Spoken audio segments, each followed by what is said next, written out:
Hi everybody, this is Lynda Keane here, and today I have Caroline Barmatz, and Caroline is the Director of Hydrotherapy at the Sheba Medical Center in Israel. So Caroline I have known now for actually quite a few years. We met on a training course here in the UK, and again in Vegas. We went to a conference, the IceBAC conference in 2018, and again at the ATACP conference that must have been 2019. I've lost years now because of course with 2020 it hasn't really existed, has it, for many of us? But Caroline has been working throughout the pandemic, and she's we're going to have a sort of chat today, and she's actually going to explain about everything that's been going on in Israel and how she's been working, and I think a lot of other things that's sort of been related. So I will hand over to Caroline and interject when we have things that are sort of related between the two countries, really, because here obviously from the UK. But hopefully you'll enjoy this chat and grab yourselves a cup of tea or coffee or a glass of wine, depending upon the time of day, and sit back and enjoy. So Caroline, over to you. Hi Lynda. First of all, I'd like to thank you for welcoming me. What I think I'm going to do is put a PowerPoint presentation in the background, but obviously the idea is to chat, and the idea is whenever you have questions to ask me or experience to share, obviously we can do this together. Okay, lovely. Okay, so first of all, I think we're in the same frame of mind, because I think, if I remember correctly, what you just said was grab yourself a glass of wine. So absolutely. Thinking the same thing. So I'm just going to start my experience of 2020, which, as you say, was different to anything we've ever known before. I'm going to talk a bit about hydrotherapy, a bit about something which is very close to my heart called Blue Mind. I'm really happy that you've created the Aquatic Rehabilitation Exercise Academy, which has helped and will help in the future to spread hydrotherapy globally. And let's go. Absolutely. So I'd like to tell you just a little bit about Sheba Medical Center. Israel's Sheba Medical Center is ranked among the top 10 hospitals worldwide, a leader in medical science and biotechnical innovation.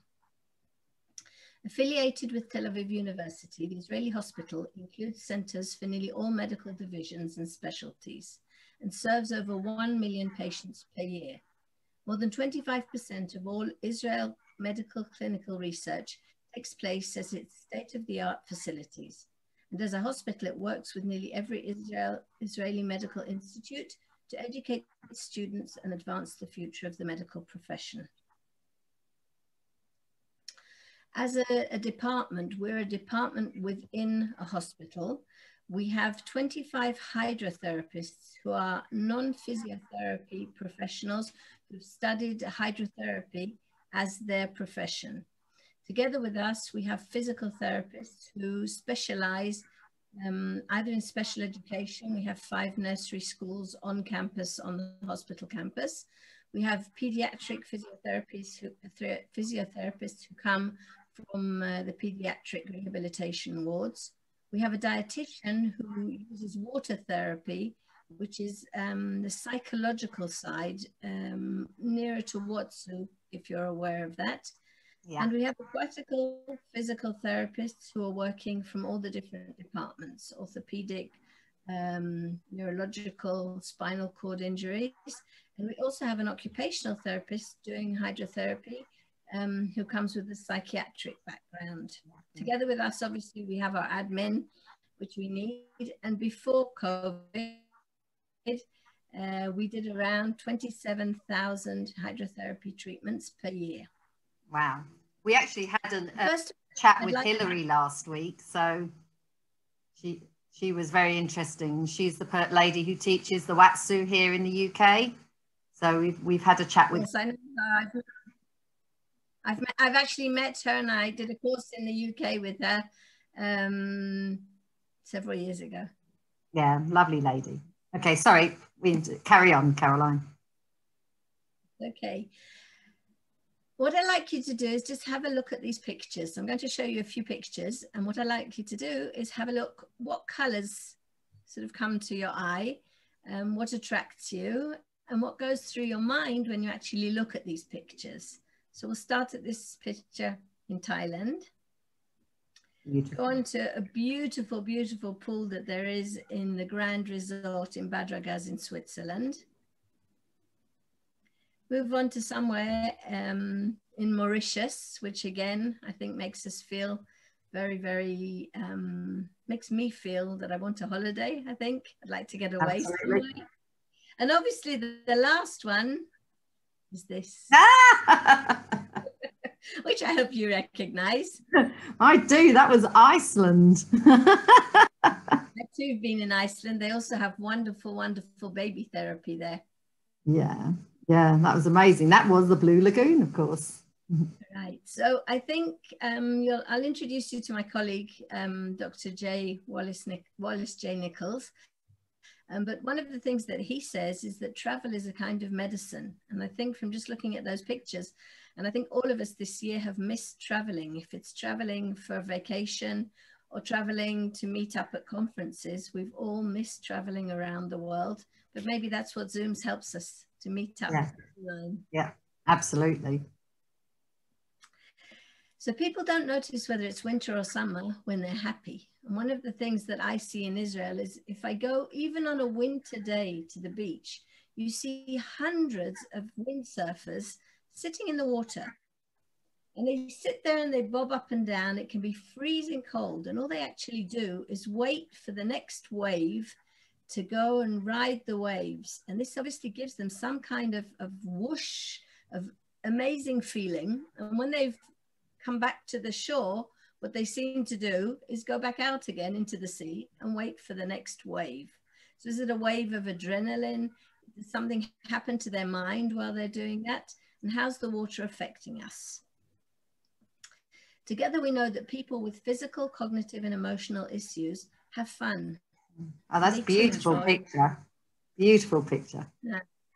I love, first of all, I love to see, we have a very special group that do swimming, diving, all sorts of water sports for the handicapped or the disabled of all kinds, of all ages.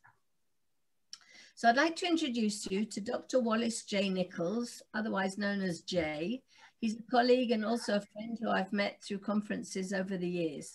And he's the author of the book called Blue Mind, the surprising science that shows how being near, in, on, or underwater can make you happier, healthier, more connected, and much better at what you do. I don't know if you've heard of him. I think your daughter said to me she'd read the book. Yeah. Yeah. Yes, I've heard of him. I must admit I haven't read the book, but I need to. Definitely recommended. Definitely. Yeah. It doesn't really need to be, it's not an easy book to sit down and read from cover to cover, but it's definitely for anybody who's interested in water. It's my Bible. Yeah. I always have a copy by my bed. I have a copy in the lounge. I have a copy at work. It's something that makes me remember every day what I love. Absolutely. One of the things that I think we need to think about this year especially is our wellness or our well-being. Not so much rehabilitation once we've been injured.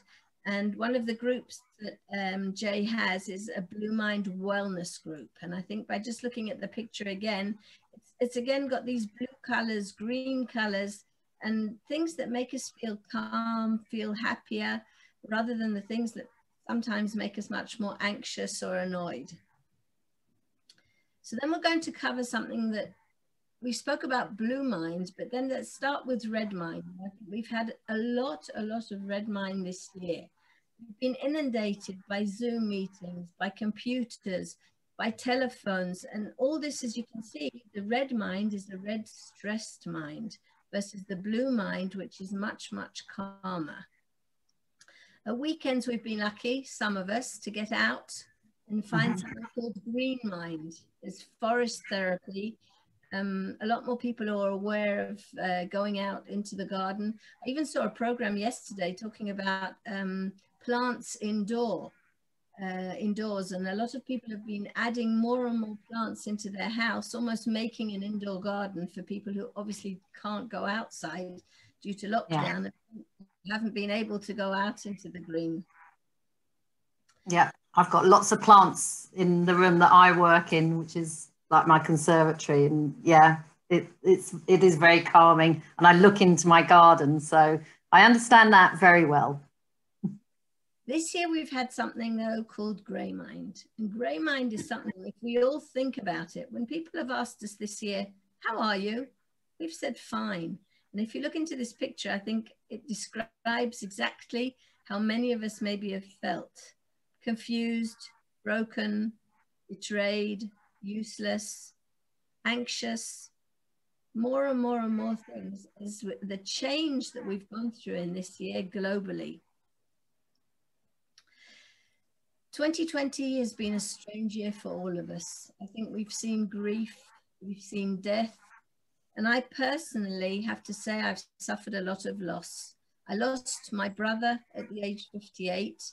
He was suddenly taken ill with an aneurysm of his aorta, and within hours we lost him.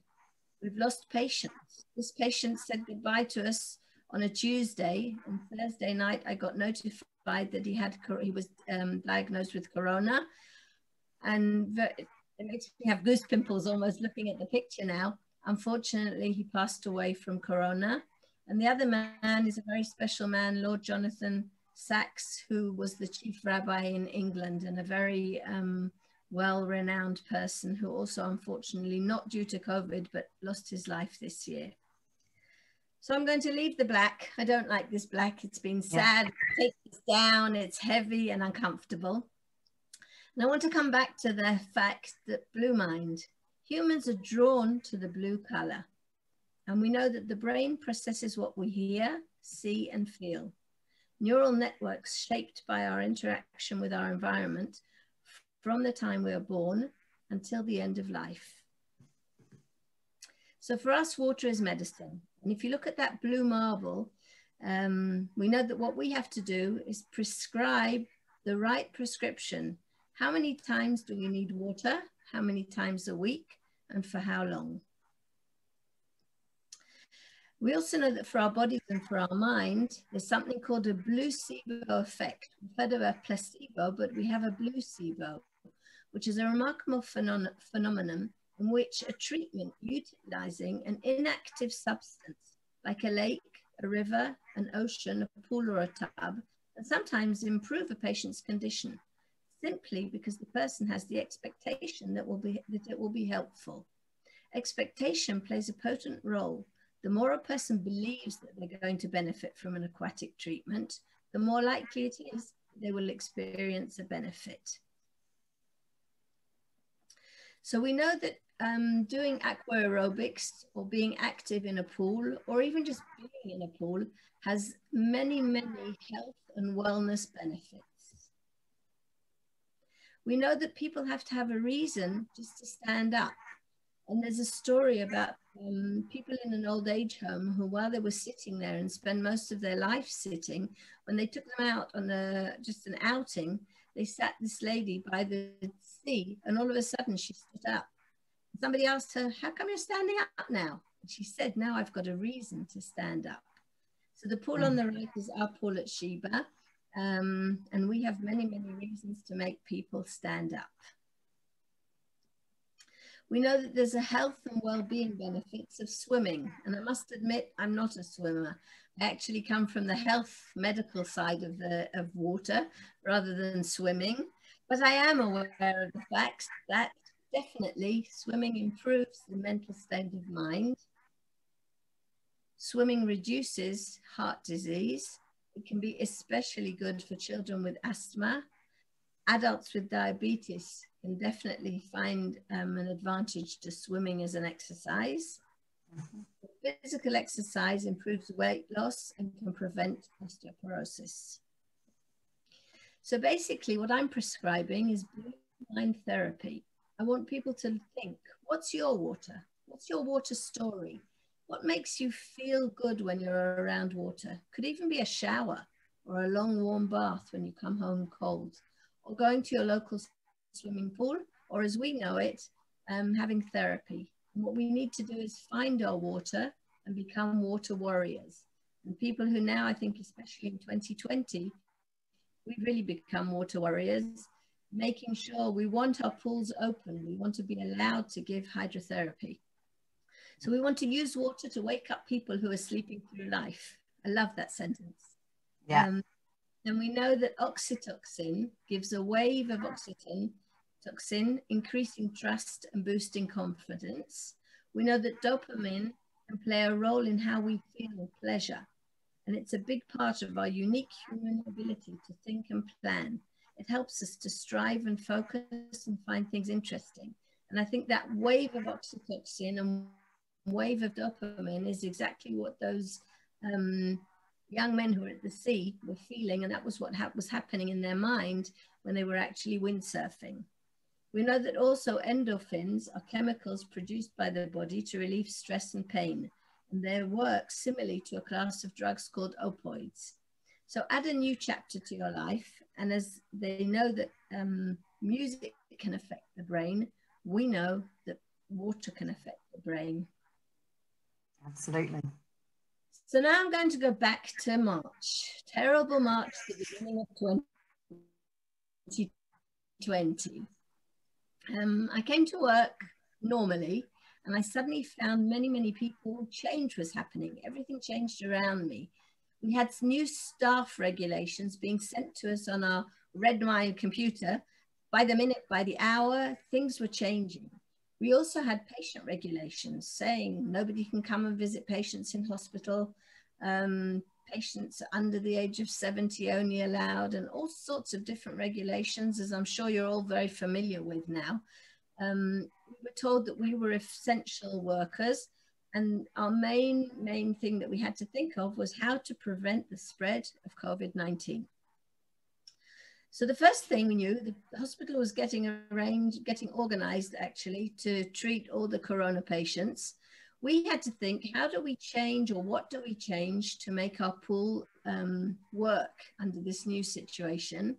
Obviously, Zoom meetings, as we are now, became the main thing of our life. You know, it was Zoom, another meeting. We taught students on Zoom, and that's become the center of our life. And what they actually did in the Sheba Hospital was they converted one of our underground car parks into an ICU, Corona Critical Care Unit. That was amazing. That's another. Is that bottom right picture?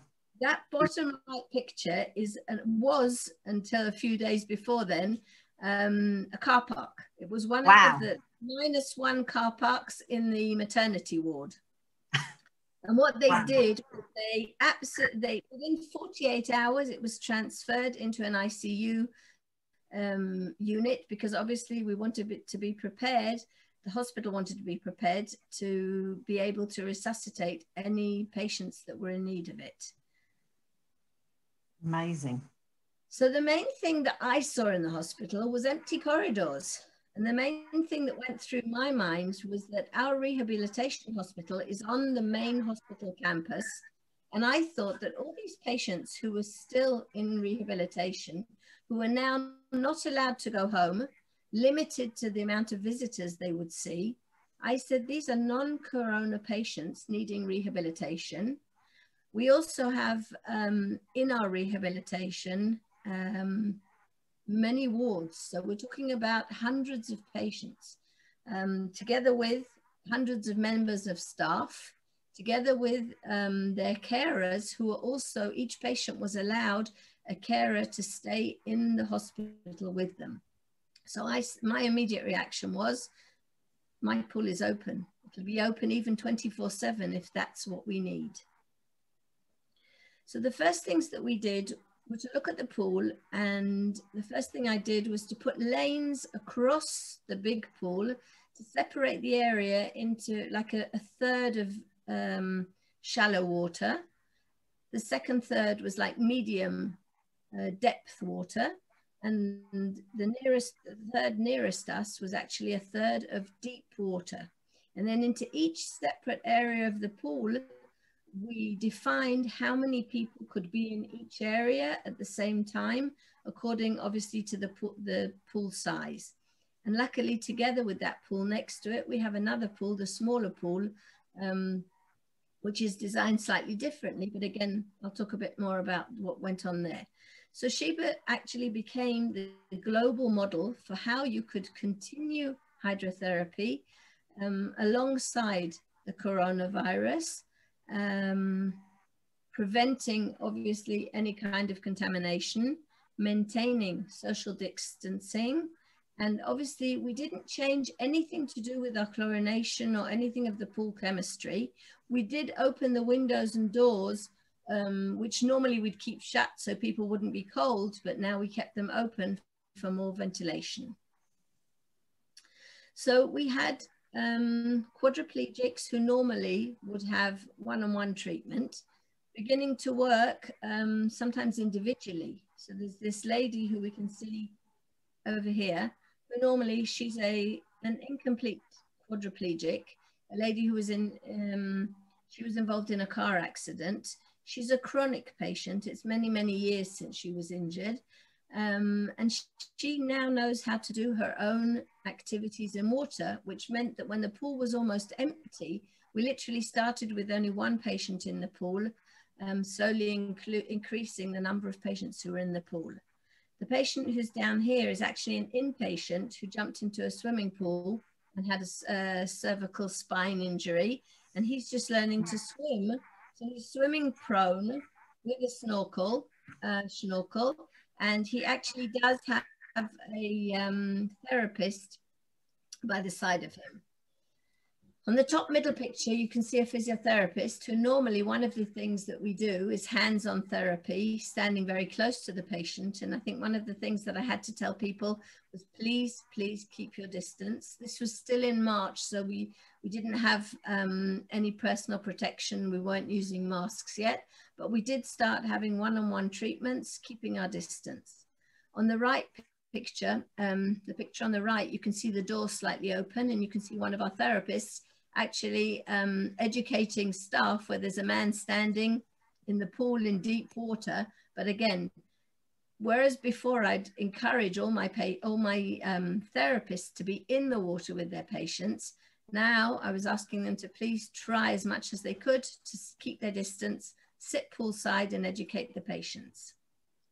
As you can see, in March, we were still treating children. And on the bottom right picture, you can see something which is virtual reality in water, which became very efficient for us this year. So going on to innovation in hydrotherapy, one of the things that we were very lucky to have prior to COVID-19 was virtual reality in water. And I want to show you a multiple sclerosis patient. It's just a short video to see what she can actually do in water.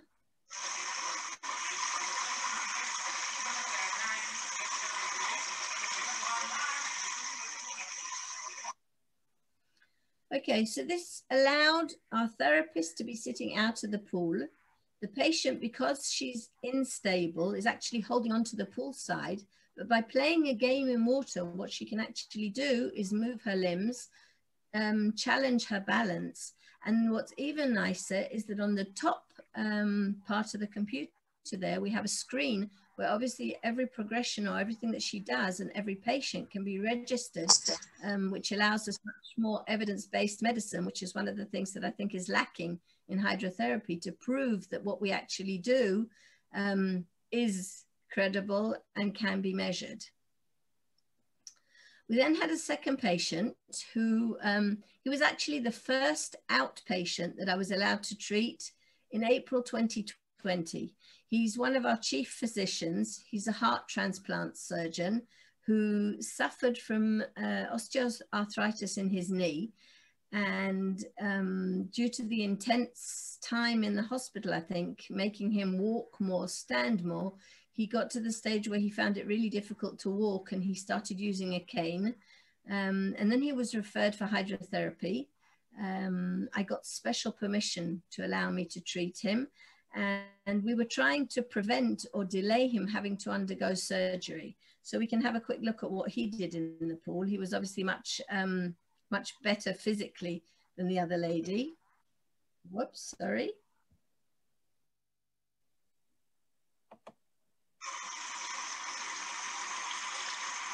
It's a game called window cleaner. So what you actually have to do is clean the window by wiping this white snow off the window. Yeah. And he was determined to clean every single bit of the dirty window. I told him I was going to tell his wife that he was a really good window cleaner, and that he can now clean the windows at home. Absolutely. You can see he's actually jumping and moving, and you really can't see that he has real knee pain. And everything's being recorded on the top screen.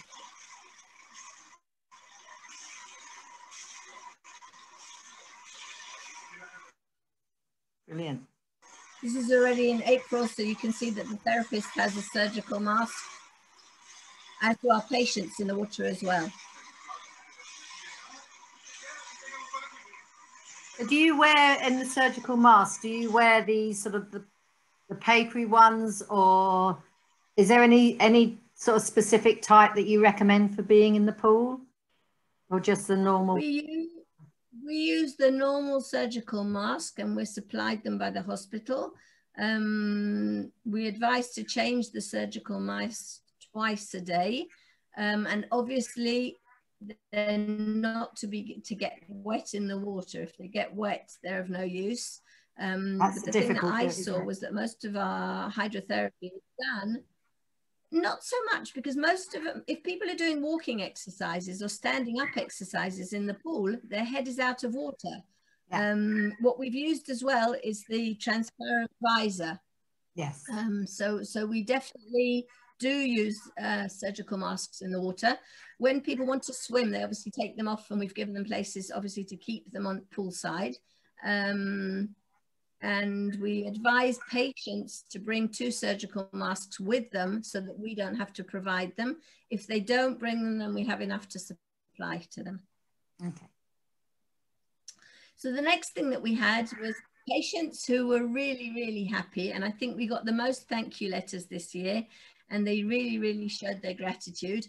I'm sure you've had in the UK, we've had in Israel, all of the songs that have actually been transferred. And I was really happy, and I think, you know, just here you can see the patient. I gotta wash my hands. I gotta wash my hands. I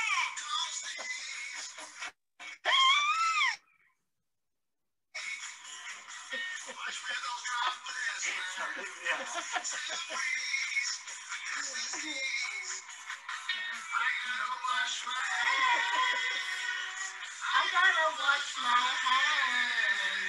I gotta wash my hands.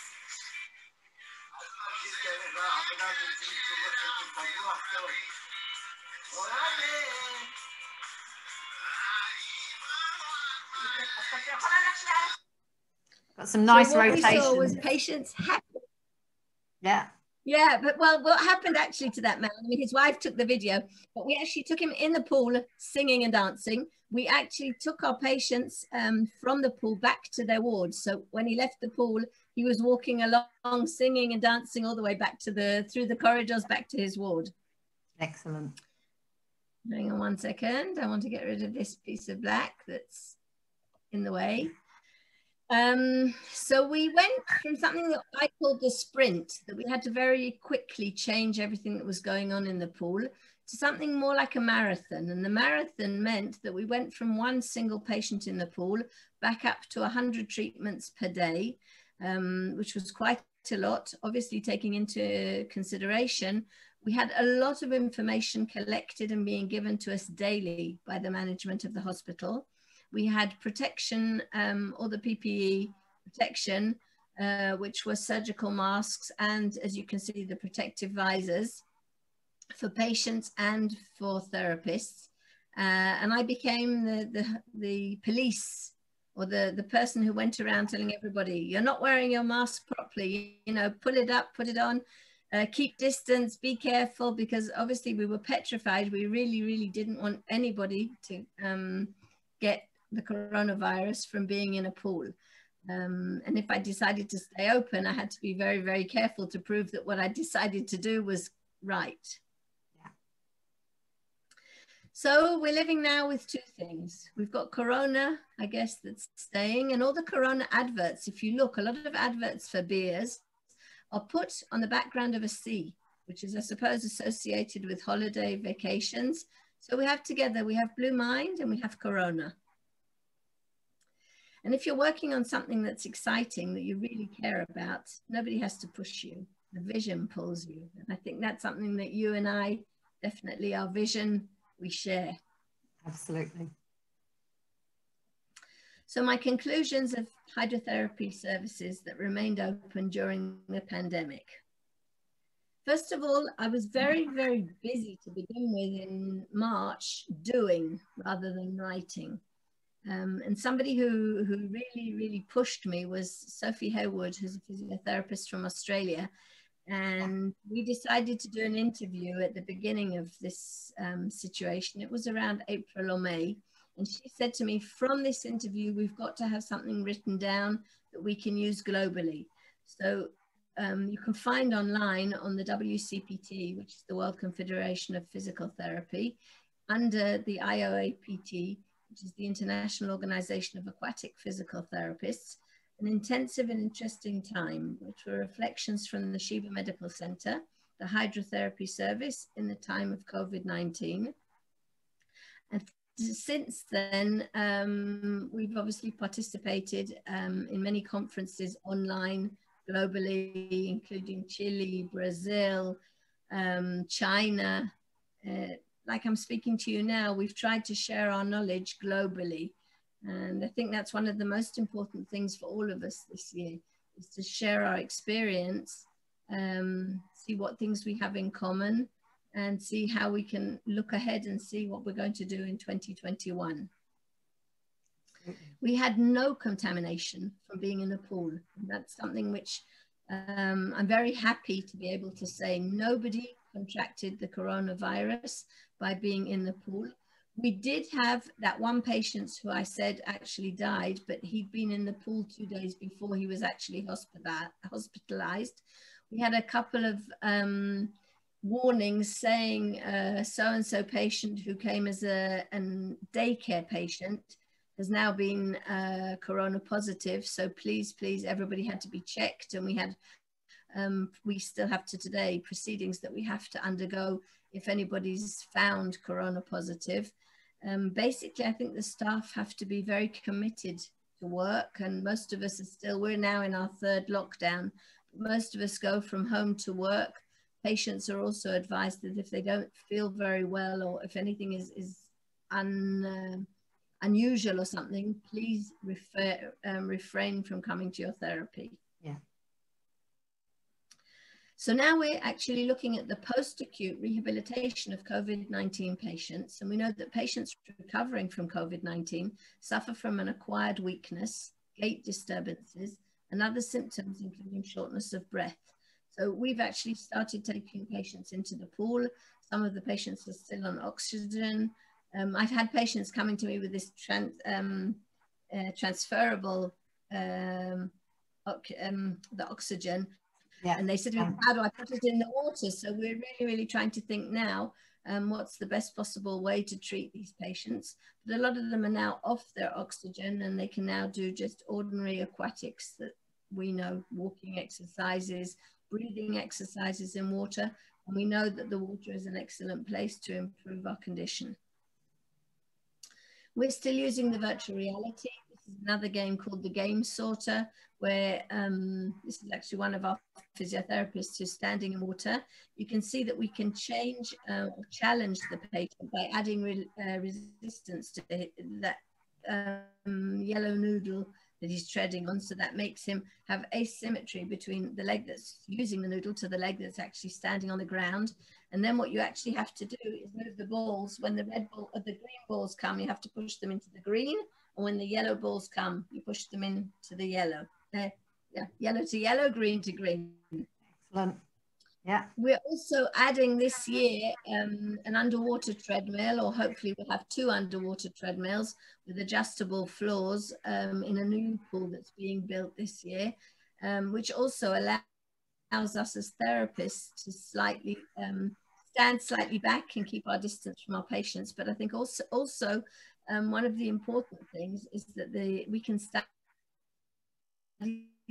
the gait pattern, we can study walking patterns with a stationary camera, again, making things much more scientifically based, even if we're treating in a different way. Yeah. One of the things that you and I have in common, obviously, is Aqua Stretch, the myofascial release, that I'm happy that Jessica in America has spread all over the world. I've taught it, you've taught it, and I think that's something that we're both very happy, and we know that we want to continue doing in 2021. We know that the fascia connective tissue found throughout the entire body, they encompass and hold the nerve and blood vessels tightly together. And according to George Eversol's fascial adhesion theory, excessively microcalcified adhesions may form within the fascia. So we know that the advantage of Aqua Stretch as a treatment mode during COVID-19, we can maintain a relative distance from our patients. Our patient performs active and assisted active movements, decreasing pain, increasing flexibility, and the results are immediate. The patient is better even after 1 treatment. So that's definitely one of the techniques that we want to carry on doing in 2021. We use the Bhadragas Ring method, which floats a patient supine in a neck collar with a pelvic and ankle floats. The therapist can perform fine-tuning and eccentric muscle training. And the advantage of this is that we can, again, try and keep our distance from the patient, standing more behind the patient, and allowing us actually to strengthen patients who otherwise it would be difficult to strengthen them. We've also used Watsu, which is a form of aquatic bodywork used for deep relaxation and passive aquatic therapy. It's characterized by one-on-one sessions in which a practitioner or therapist gently cradles, moves, stretches, and massages a receiver in chest-deep warm water. We know that during COVID-19, it's been used to relax our patients and help them cope with the stressful times that we're all going through. We require patients and therapists to wear the masks, but we must take care. Our main precaution is that wet masks can become a problem for patients to breathe. And I can say that what I did myself was I asked one of my staff members to perform a Watsu on me when I had a mask. And I actually was very confident and trusted him. So I relaxed completely until I found the mask actually really almost suffocating me. And because I was so relaxed, I almost couldn't wake myself up to say, can you take this wet mask off me? So we really have to be very careful. Sometimes we let them have the transparent visor. Sometimes we just protect the therapist rather than the patient. But again, we've got to be very, very careful because we don't want to have any accidents. So basically looking ahead to the future, what's 2021 got to bring for all of us? Life isn't about waiting for the storm to pass. It's about learning to dance in the rain. And I always laugh when this patient, she seems to wrap herself up into like a Sheba sheets dress. And then she walks up dancing away after her therapy session. I want to thank all my staff. Without all my staff, 2020 wouldn't have been what it was. We've all had change, we've all gone through loss, we've all gone through a very, very trying year. And what I hope is in 2021 that we'll all be smiling again, all be back together again. That's the end of my presentation. That's brilliant. Lovely presentation. Lots and lots of information there to digest. Of course, that was a picture from the ATACP back that we were talking about right at the very beginning with some amazing English therapists and international ones. I'm just sort of looking there. So see Debbie and Laura and Hayley, obviously yourself and myself. I think there's 2, 3 faces I'm not quite sure about where they're from, but you might know those probably better. But very, very interesting. Do you use, just sort of a question, shall we come out of your PowerPoint? Have you finished your PowerPoint, Caroline? Yes. Just have a chat, that's it. So do you use Ichi at all when you're treating any? We do use Ichi. We've even done research on Ichi in water for fall prevention in elderly women over the age of 65. I think Ichi, again, you can use keeping your distance. You definitely can use it to teach the Ichi moves to our patients, even if it's just some of the most simple moves. Definitely, yeah. Definitely, yes. Because I was on a Zoom meeting with some of the people from A.R.E.A in America, and I did a PTSD for Ichi. And so that's what made me think when you were talking about the Watsu, because the Watsu, most of the pools in the UK, unless they are the hydro pools, are not really warm enough. And that's what sort of Hilary was saying, then, you know, you do need the warm water. So I was sort of wondering whether we could go down Ichi as well to sort of bring about that sort of deep relaxation and that sort of stress relief. So I think Ichi is excellent also for breathing, because based on breathing, we know also the physiological changes when we're in water, even standing water. We change the position of our diaphragm, and definitely if we use, I think everything we know, if we put together everything we've learned about, together with all the different techniques, I think we just have to be very innovative this year to make things work. Absolutely, absolutely. I mean, you just gave me a thought that why, I don't know about sort of all the pools, but why can't we in the UK open up some, because the leisure centres are shut, which understandably, but open some of the pools like at Aspire, where I am, that is sort of to the side of the building, and just have people doing rehabilitation in there. Don't open it for the public because that's illegal. But it's independent enough that maybe we could think about, even in the UK, opening up some of these pools and doing some rehabilitation, getting the physios back in there. Because I know some of the physios can't work because the pools that they work out of, that they hire, are shut as well. So maybe that's a thought for something in the UK. I think what they did in Israel way back in March, before they closed the pool, all of the pools, the Ministry of Health phoned me, and we had a long conversation thinking about it. And they did ask me what my opinion was. And I said that as long as I knew that we didn't have corona patients within the rehabilitation center, I obviously wanted to keep the pool open. I think one of the main difficulties that I've seen over the whole of this year is that people don't abide by the rules. People don't wear their masks properly. People don't listen. And I think that's not only in Israel, it's worldwide. My mother lives in Florida. My son lives in the UK. And just generally, not specifically for pools, but people, you need self-discipline. You need to be disciplined enough to say, I'll open my pool under certain circumstances. The people who come have to behave in a certain way. And if we could have everybody abiding the rules, then I'm definitely pro opening all the pools. But it has to be under very strict rules, because none of us want to contract corona, obviously. I think now we can, at the beginning of 2021, we started 2 weeks ago in the hospital giving the vaccination. So I think that also may change the way we can behave.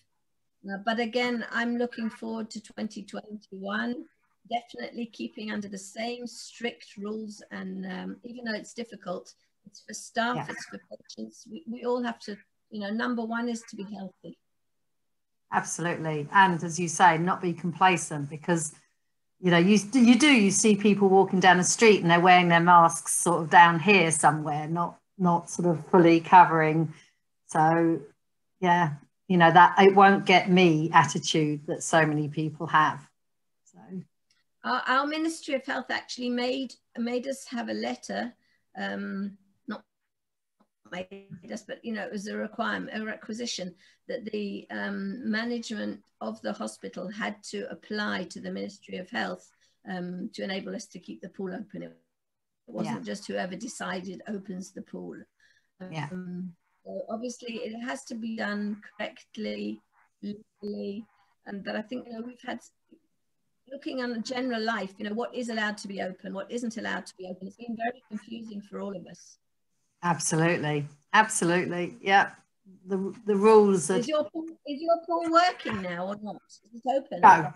No, it's closed. The whole leisure centre's closed. Everything's being done virtually. No. Yeah. That's really sad. It is very sad. Very sad. I'm trying to think of a way that I can, because some of my clients have gone out and even bought some of these inflatable hot tubs, and thinking I'll have to find a way of working with people in hot tubs. So we're very limited, you know, size and everything. So I think that's my challenge. 2021. Yeah. You can. I'll have another chat with you and I'll show you exactly what we've done. What we've in Sheba, we're actually undergoing now, since last week, renovation of the whole area of our 2 big pools. Mm-hmm. And something built me temporary pool with all the facilities we need, so that I think that showed me the respect and the importance of maintaining hydrotherapy. I mean, that is one of the things I think over here that isn't recognized enough, just the value of hydrotherapy. You know, it's so underrated and so underused. And I know the sort of like the physios that I'm in contact with get very frustrated with the underuse of it all. And definitely from my side of things, that, you know, I just, yeah, frustrating. So I think we'll have another conversation, Caroline. we'll bring it all up. And I think the advantage is the expense also, the running of a pool is also important to take into account. Yeah. I think nowadays, though, for some of these smaller pools, because I've looked into it myself, they're much more, though there's the initial expense of them, but they're much better insulated. I remember going and talking to some of the guys and saying, you know, swimming pools hadn't been sort of rethought for about 100 years as to how they sort of work, but now they're a lot more catching up with the technologies, and the insulation of the pools is much better. So the maintenance of the temperature has improved immensely. I'm not sure about the big pools because I don't deal with the big pools, but just on the little individual, you know, pools that you'd put maybe in your summer house or something like that. So fingers crossed. Definitely. Oh, maybe this change will make more people have pools in their homes, or local pools. Or, I mean, Harold Dull, who created Watsu, always said, I hope to come to the day when everybody can be floated in warm water. So I think we've seen people definitely buying pools to put in their garden, in their greenhouse. Yeah. People want water. Yeah. Well, they sold out in the UK of all those sort of like the inflatable hot tubs and things, the sort of, you know, things that you can get in Costco and places like that. They just completely sold out this year. So there is a sort of, I think, you know, people are having to think in different ways as to how they're going to get their exercise, how they're going to get their mental, especially like you were saying with this blue mind and what happens in the brain with dealing with this the mental challenges of living in your own four walls, everything. So no, there was, as I said, there was a lot to think about in your talk. So thank you very much. Very, very much appreciated. Thank you. So wish you a very, very happy New Year. Thank you, and to you, and to a much, much more calm 2021, where we can get back or get used to the new normal. I think that's what it is, isn't it? We'll never go back to how the world was, but to find peace within the new normal, I think, is our goal, isn't it? Amen. Definitely. Absolutely. Definitely. Well, thank you, Caroline, for a really interesting talk and to spend time and just to see you again, even though it's only virtually. And hopefully we can get together again, either on Zoom or in person, but to move forward and to share the knowledge and to share what's happening in our watery world.